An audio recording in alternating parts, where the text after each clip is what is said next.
ఇస్తాడు, వాగ్దానములను ఇస్తాడు, ఆయన వాగ్దానములను నెరవేరుస్తాడు.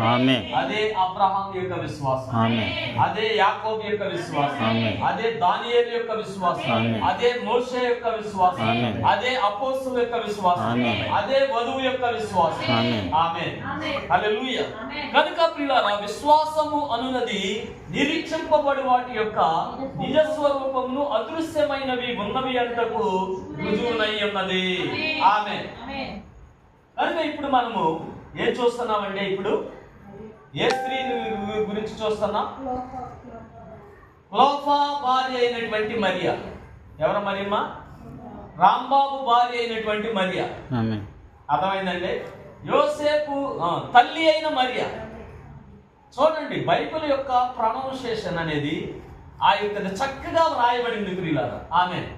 కనుక 7 మరియలు ఉన్నారు. ఎంతమంది ఉన్నారండి? 7 పరిపూర్ణము. 7 అనేది 7 సబ్బాతులు. ప్రియులారా, 7 అనేది 7 49. ప్రియులారా, 49 తర్వాత వచ్చేది సునాదము. సునాదం అనగా జూబ్లీ.